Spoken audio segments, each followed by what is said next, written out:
18 დეკემბერს ბულგარეთის დედაქალაქისა და ქვეყნის სხვა დიდი ქალაქების ქუჩებში 10,000-ობით ადამიანი გამოვიდა.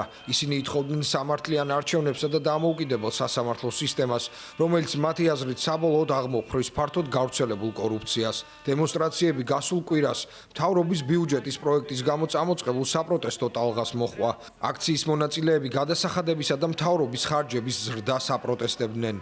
მიუხედავად იმისა, რომ ხელისუფლებამ მოგვიანებით უკან გაიწვია 2026 წლის ბიუჯეტის პროექტი, პოლიტიკური კრიზისი მაინც გაღრმავდა, საბოლოოდ კი მთავრობა გადადგა. ჩვენ ცვლილებების იმედი გვაქვს, სწორედ ამიტომ ვართ აქ. ძალიან დავიღალეთ იმით, რომ არაფერი იცვლება. ყველგან ტყუილი და კორუფცია, საკმარისია ხალხი მზადაა დაიცვას თავისი უფლებები ნებისმიერი საშუალებით. ბოლო მოვლენების გამო ევროკავშირის წევრი ქვეყანა მომავალი წლის ბიუჯეტისა და მთავრობის გარეშე დარჩა. მოვლენები ბულგარეთის ევროზონაში გაწევრებამდე რამდენიმე კვირით ადრე განვითარდა.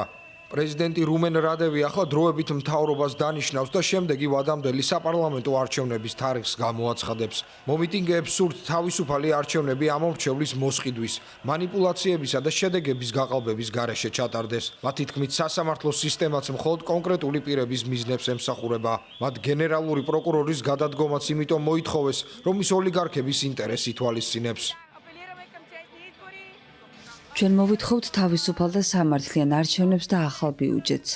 ისინი უკვე მესამედს ცდილობენ იმავე ბიუჯეტის დამტკიცებას.